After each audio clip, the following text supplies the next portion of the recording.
Student hopeful you are doing well. It's me Aqib Rahman और आज अपना नेक्स्ट टॉपिक करने लगे physics class 12 national book foundation का फॉलो कर रहे हैं जो कि हमारे पास ग्रेविटेशनल फील्ड स्ट्रेंथ। स्टूडेंट इस टॉपिक के फर्दर दो और टॉपिक्स है वो हम आने वाले लेक्चर्स में देखेंगे।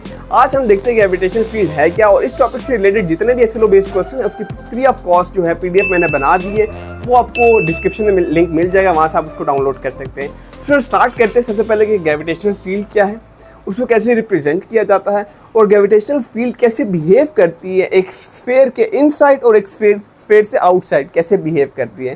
तो स्टूडेंट सबसे पहले समझते हैं ग्रेविटेशनल फील्ड को। देखिए स्टूडेंट, हम यहाँ पे इस वक्त मैंने एक स्फीयर लिया हुआ 3D डायमेंशन में है और इस वक्त इसका कुछ ना कुछ मास है। इस मास के इर्द गिर्द एक ऐसा एरिया, एक ऐसा रीजन जहाँ पे अगर मैं किसी भी दूसरे ऑब्जेक्ट को ले जाऊँ, ये दूसरा ऑब्जेक्ट था, ये इसका एक ऐसा एरिया, एक ऐसा रीजन जहाँ पे जब मैं दूसरे ऑब्जेक्ट को ले जाऊँ और वो दूसरे ऑब्जेक्ट एक ग्रेविटेशनल फोर्स एक्सपीरियंस करे और ये एक्सर्ट करेगा इस पर ये ग्रेविटेशनल फोर्स, तो वो एरिया, वो रीजन जो इसके मास के इर्द गिर्द होगा, जो दूसरे ऑब्जेक्ट पे जब एक फोर्स एक्सर्ट करता है, उसे हम बोलते हैं कि वो उसकी फील्ड है, ग्रेविटेशनल फील्ड है। डेफिनेशन देख लेते हैं। देखिए, a gravitational field is the area और इज द रीजन अराउंड अ मास, एक मास के इर्द गिर्द वो एरिया, वो रीजन जहाँ पे वो क्या करेगा, एक ग्रेविटेशनल फोर्स एक्सर्ट करेगा किसी भी दूसरे ऑब्जेक्ट पे। बात आ गई समझ। इस तरह मैग्नेट देखें ना, अगर हम दो मैग्नेट ले लेते हैं तो उसका भी एक खास एरिया होता है। जब हम उसके पास लेकर आते तो या तो वो रिपेल होगा या अट्रैक्ट होगा, उससे जब दूर हो जाता है तो फिर वो अट्रैक्ट नहीं करता। इसी तरह इसमें भी यही सीन हुआ। क्लियर? ओके। तो हम देखते हैं हम इसको रिप्रेजेंट कैसे करते हैं। तो हमारे पास कुछ फील्ड लाइन्स होती हैं, उनके जरिए हम इसको रिप्रेजेंट करते हैं, ग्रेविटेशनल फील्ड लाइन्स। देखिए जरा स्टूडेंट, यहाँ पे हमने ये और एक हम यहाँ पे कंसीडर कर लेते हैं, ठीक है। ये आ गया इसका एरिया, रीजन आ गया बाहर, और ये अर्थ आ गई हमारे पास, ये अर्थ और ये पूरा इसका एरिया रीजन आ गया। तो हमारे पास कुछ फील्ड लाइंस होती है स्टूडेंट, देखिएगा इस तरह करके, ठीक है। इस तरह करके हमारे पास कुछ फील्ड लाइंस होंगी जिसके जरिए हम इसको क्या करते हैं, रिप्रेजेंट करते हैं। और ये फील्ड लाइंस इनवर्ड देखिए अंदर की तरफ जा रहा है, ठीक है। इस तरह करके आपने एरो लगाना है, टुवर्ड द सेंटर जा रही होंगी।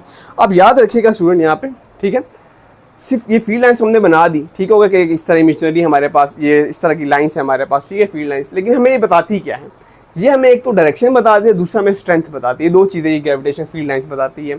देखिए, अगर कोई भी ऑब्जेक्ट यहाँ पे मैं रख दूँ इस जगह पे, सही कोल दायरा नहीं सही बना लेकिन चले गुजारा करें, मान लीजिए कि मैंने ऑब्जेक्ट रखा है यहाँ पे, इसका मतलब है जो इस पर फोर्स, ग्रेविटेशन फोर्स जो एक्सर्ट कर रहा है वो इस डायरेक्शन में कर रहा है, ठीक है। एक तो हमें डायरेक्शन बताएगा, दूसरा हमें स्ट्रेंथ बता रहा है। स्ट्रेंथ कैसे देखें स्टूडेंट, ये यहाँ पे अगर देखूँ मैं इस सारे एरिया में, इस सारे रीजन में, ये जो लाइंस है ये क्लोज टुगेदर है, ये अर्थ है, ठीक है, ये वाली अर्थ है।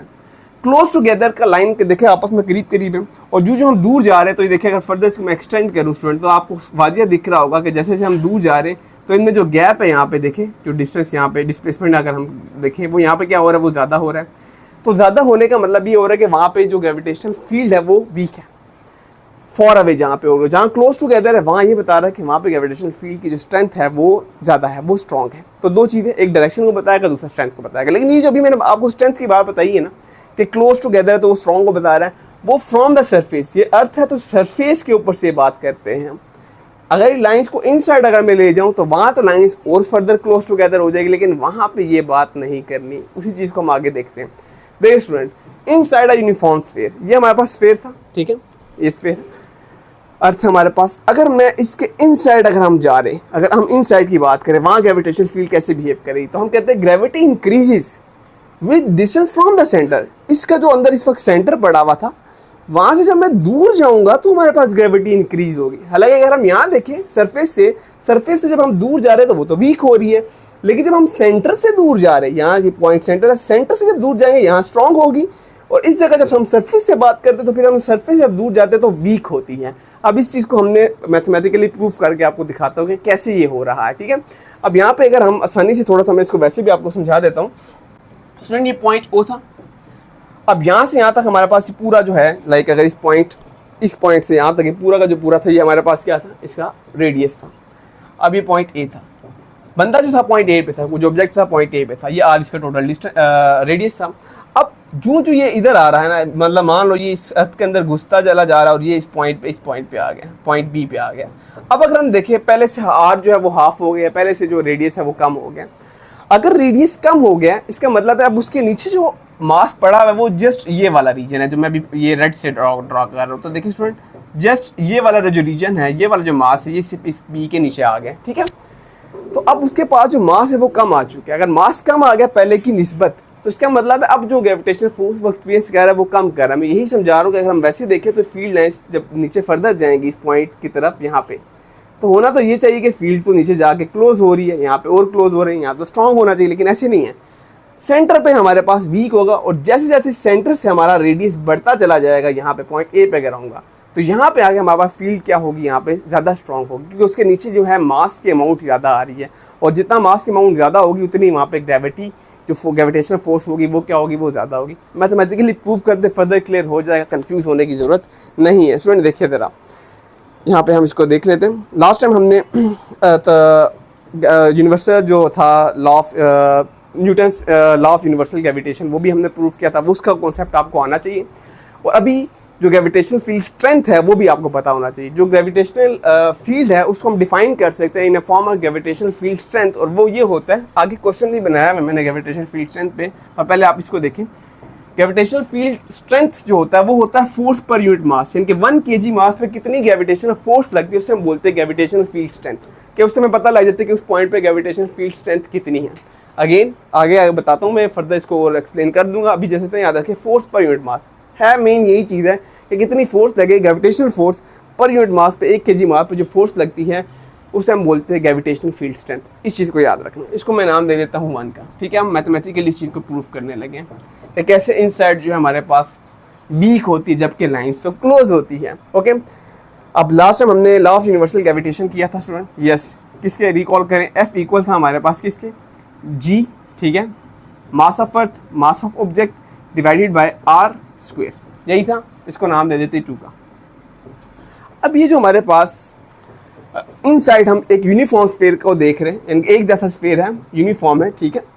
अब इसकी हम अंदर की तरफ जा रहे हैं स्टूडेंट, तो इसका मतलब है हमें इसका जो है, अगर मैं इसकी डेंसिटी की बात करूं, अगर अपनी डेंसिटी फाइंड आउट करनी हो इस पूरे जो हमारे पास यूनिफॉर्म स्फीयर है, तो हमें पता है डेंसिटी का क्या फॉर्मूला होता है। ये स्टूडेंट, डेंसिटी बराबर होता है मास डिवाइडेड बाय, हम यहाँ पे मास बड़ा एम ले लेते हैं क्योंकि हम अर्थ का निकाल रहे हैं, डिवाइडेड बाय वॉल्यूम।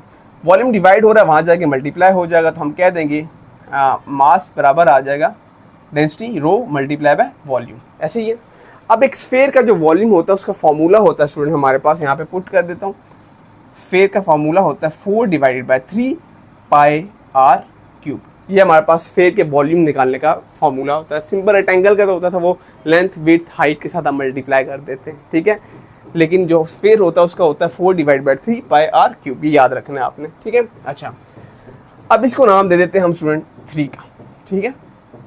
और इसको हम पुट कर देते हैं 2 के अंदर, और फिर 2 को पुट कर देंगे 1 के अंदर, ताकि हमें पता लगे जो G है ग्रेविटेशनल फील्ड स्ट्रेंथ जो है, जो हम फील्ड की बात कर रहे हैं कि वहाँ वीक है वहाँ स्ट्रॉन्ग है, वो कैसे, वो भी आपको एकदम पता लग जाएगा। इसको पुट करते हैं इसके अंदर, तो हम पुट, ये आपने लिख देना जगह का, मैं पुटिंग 3 इन 2, तो हमारे पास F इक्वल आ जाएगा, देखिए स्टूडेंट, F इक्वल आ जाएगा G M mass of earth. इस तरह कैलकुलेट होगा, अगर हमें ये सारी चीज़ें पता हो तो हम mass of earth easily calculate कर सकते हैं। तो यहाँ m के अंदर वैल्यू पुट कर देता हूँ यहाँ पे मैं, तो m के अंदर वैल्यू पुट हो जाएगा रो 4 divided by 3 pi r cube, और डिवाइड हो रहा है हमारे पास r स्क्वायर से। r स्क्वायर हमारे पास r क्यूब के साथ कट जाएगा और जस्ट एक r रह जाएगा। और स्टूडेंट यहाँ पे हमारे पास एक चीज़ मिस होगी, और वो है हमारे पास ये वाला m, ठीक है। g के जी एज इट इज़ आ गया, m के अंदर m की वैल्यू पुट कर दी, और ये जो स्मॉल m था ये भी यहाँ पे आ जाएगा, और इसको हम नाम दे देते हैं इक्वेशन नंबर 4 का। Done, okay. अब यहाँ पे हम स्टूडेंट इसको फर्दर मैं यहाँ सॉल्व कर लेता हूँ, ठीक है। अभी F निकल आ चुका है, इस पूरे का पूरा F हम पुट करेंगे इस G फर्स्ट वाली इक्वेशन में ग्रेविटेशनल फील्ड स्ट्रेंथ के अंदर।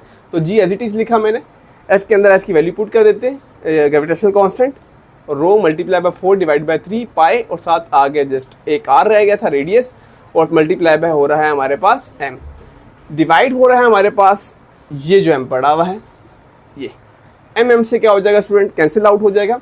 और अब हम अगर हम देखें तो G रह जाएगा हमारे पास, ये जो स्मॉल जो G है ग्रेविटेशनल फील्ड स्ट्रेंथ वाला, capital G this rho multiply by 4 divided by 3 pi, और साथ आ गया r। अब अगर आप गौर से देखें स्टूडेंट यहाँ पे, ठीक है, तो जो ग्रेविटेशनल कांस्टेंट है ये तो एक कांस्टेंट वैल्यू है, डेंसिटी है वो यूनिफॉर्म स्फीयर है, कांस्टेंट आ गया, 4 डिवाइडेड बाय 3 पाई, ये भी सब कांस्टेंट है। पीछे क्या रह गया, r जो रेडियस, इसका मतलब है G है उसका डायरेक्ट रिलेशनशिप है किसके साथ, r के साथ। यानी कि यहाँ से साफ जाहिर हो रहा है जब हम इनसाइड द स्फीयर की बात करेंगे तो जैसे जैसे हमारे पास रेडियस बढ़ेगा, जैसे मैंने आपको पहले कहा रेडियस कम है यहाँ पे, इसका मतलब है यहाँ पे हमारे पास ग्रेविटी कम होगी। जैसे रेडियस बढ़ रहा है तो वहाँ पे हमारे पास ग्रेविटी ज़्यादा हो जाएगी। तो इसका मतलब है रेडियस बढ़ने से हमारे पास जो ग्रेविटी होगी, जो ग्रेविटेशनल फील्ड स्ट्रेंथ होगी वो ज़्यादा होगी। और जितना रेडियस कम होता जाएगा हमारे पास यहाँ बी पॉइंट पे, वैसे वैसे हमारे पास ग्रेविटेशनल फील्ड स्ट्रेंथ जो होगी वो भी क्या हो जाएगी, वो भी कम हो जाएगी।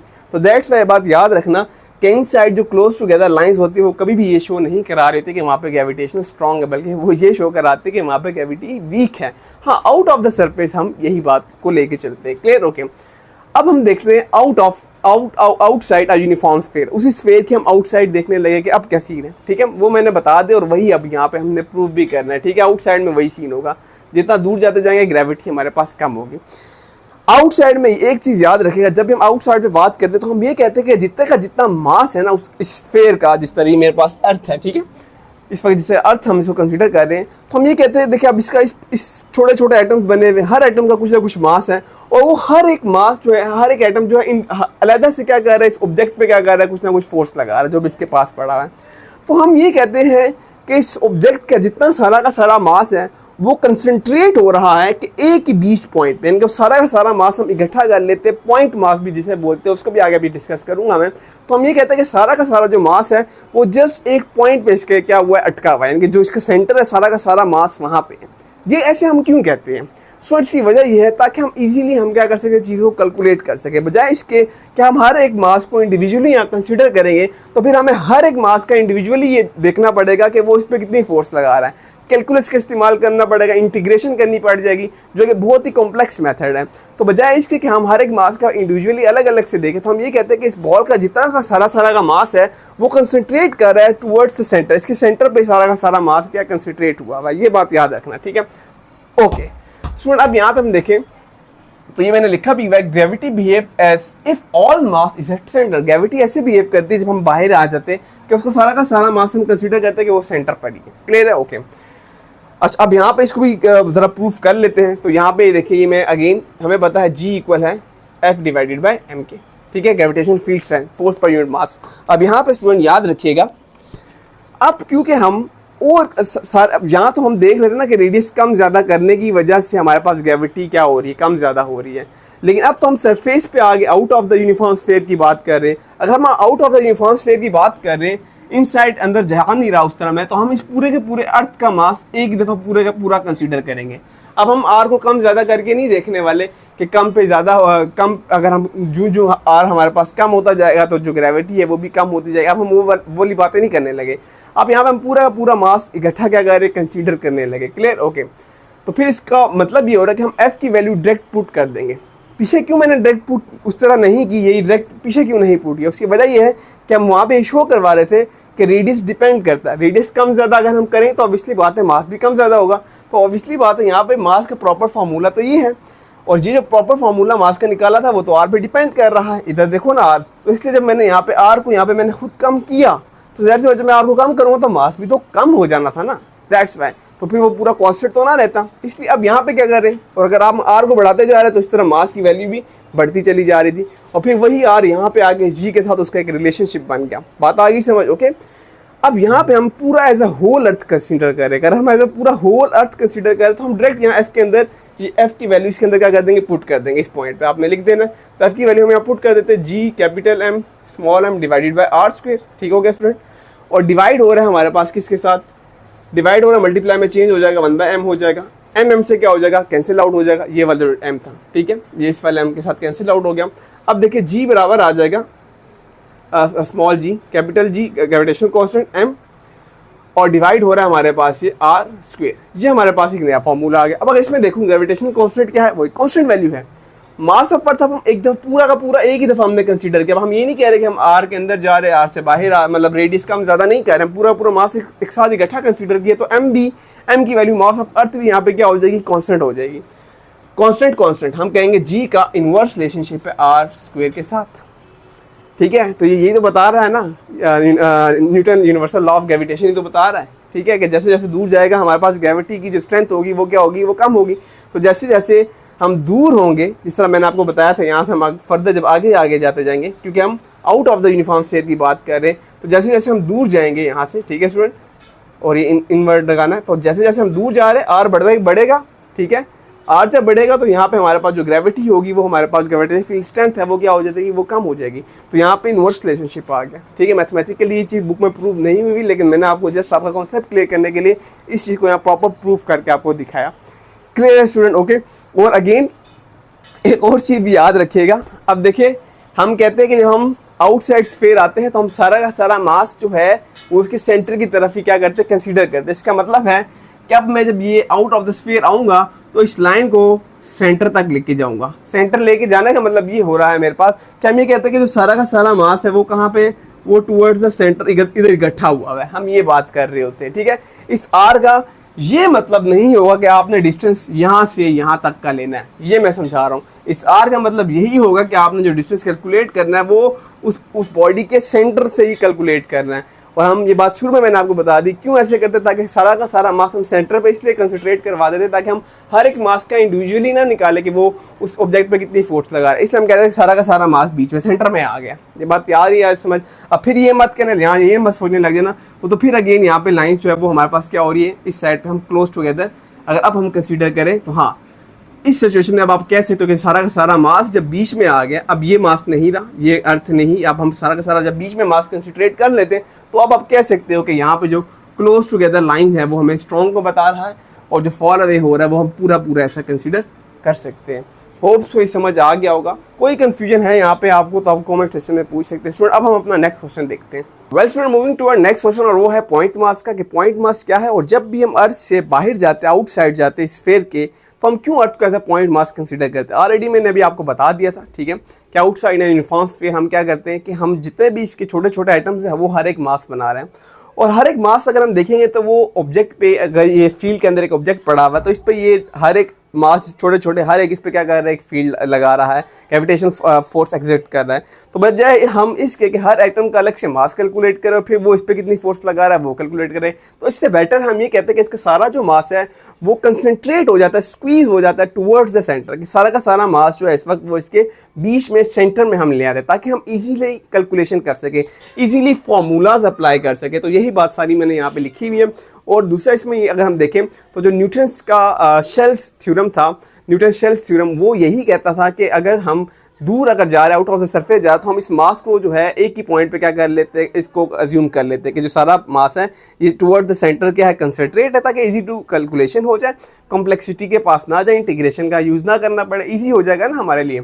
और दूसरी वजह एक और भी इसमें हमारे पास कॉन्सेप्ट था न्यूटन्स शेल्स थ्योरम में, और वो ये था कि अगर हम एक हॉलो स्फीयर, जिस तरह अगर हम इस बॉल को भी देखें तो अंदर से अगर हम इसको खोखला कंसीडर करें, ये सॉलिड ना हो, एक हॉलो स्फीयर की अगर हम बात करें, ये एक हॉलो स्फीयर है, ठीक है, और ये बाहर का कोई भी जो इसका बाहर वाली सरफेस है वो हम मेटल की ले लें, जिस मर्जी की ले लें आप, ठीक है, लेकिन अंदर से वो खाली है। अगर इसके अंदर हम कोई भी चीज़ रखेंगे वो कोई भी फोर्स एक्सपीरियंस नहीं करेगा। उसकी वजह ये है कि देखिए यहाँ पे यूनिफॉर्म ये होलो स्फीयर है, तो इसका मतलब है इधर जो हमारे पास इसका मास है और इधर जो मास है, ज़रा सी बात, सब मास की डिस्ट्रीब्यूशन सेम है यहाँ पे।